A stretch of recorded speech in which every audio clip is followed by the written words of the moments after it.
Cher Trad, j'aimerais encapsuler mon expérience de stagiaire avec toi.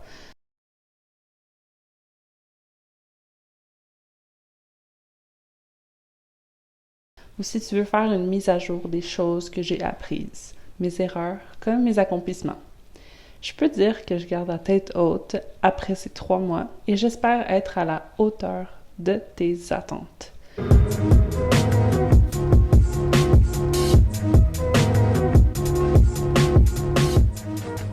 Dans le vocabulaire de la linguistique, on désigne comme un cycle qui se prononce comme un mot ordinaire. Dans mon vocabulaire, on les appelle le fruit du démon.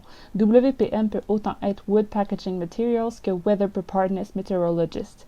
Mon premier conseil, garde précisément son équivalent et sa définition dans un glossaire sur Excel.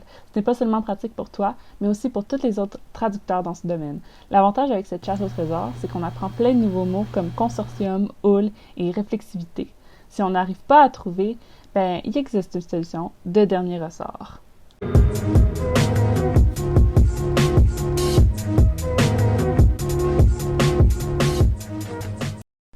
Même s'ils sont extrêmement occupés, il ne faut pas hésiter à poser des questions, surtout parce qu'il n'y en a pas de mauvaises.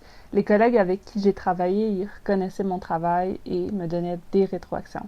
Ils prennent le temps de voir mes projets de pilote et j'ai appris que c'est en participant et en communiquant mon énergie que j'aurai des références pour mes prochains jobs, mais aussi un grand réseautage.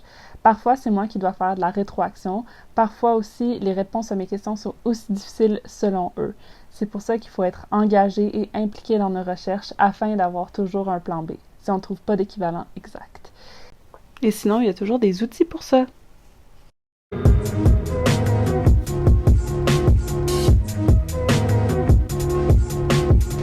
Les outils, ou comme j'aime bien les appeler, les sauveurs de temps.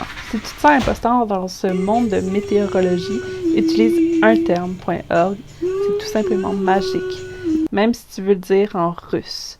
DeepL, Termium et tout glossaire existant peuvent aussi aider. Ce qui est pratique avec DeepL, c'est son option de modification en cliquant sur le mot que tu aimerais changer. Est-ce qu'utiliser la reconnaissance vocale et le traducteur automatique sur YouTube, c'est tricher? Non. Même avec ces machines, j'ai dû réviser les sous-titres fournis et ça m'a pris 1 heure pour 15 minutes de vidéo.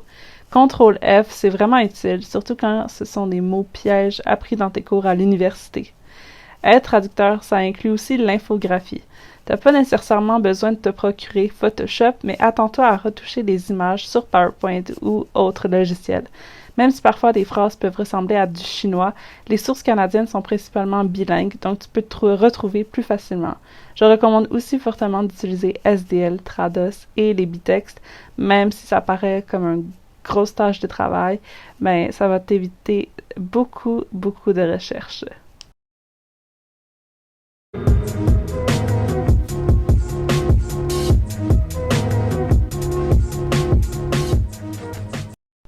Comme ma gestionnaire de stage me l'a si bien expliqué, le stage, ça sert pas seulement à traduire, mais à manager son temps.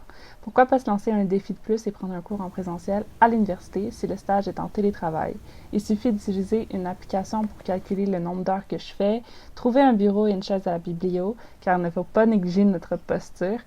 On a aussi besoin de la mascotte de traduction et d'un train pour le retour à la maison. Retiens seulement une chose, n'oublie pas de sauvegarder ton document et même sur un document à part, style Word. Si tes traductions n'apparaissent pas le lendemain, c'est bon d'avoir un plan B pour ne pas recommencer à zéro, mettons que ton ordinateur se redémarre toute seule. C'est toujours pratique de se faire une to-do list en ordre de priorité en demandant à tes collègues la date de remise.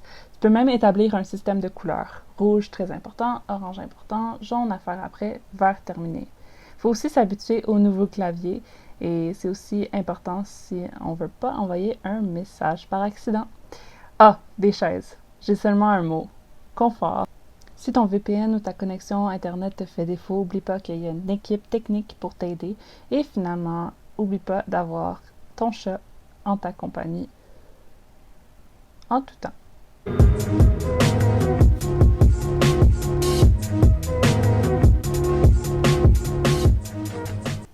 Ayant à présent une expérience de 3 mois en traduction météorologique, je vous assure que je possède les compétences requises pour un autre défi. En effet, au cours de ce stage, j'ai eu l'opportunité de découvrir un métier sous toutes ses formes, PowerPoint, Word, vidéo, HTML et de comprendre de manière globale les difficultés que les traducteurs pouvaient rencontrer dans l'exercice du métier. Ces compétences pourront contribuer au succès de l'entreprise dans laquelle je postulerai en été. Alors ce n'est que au revoir.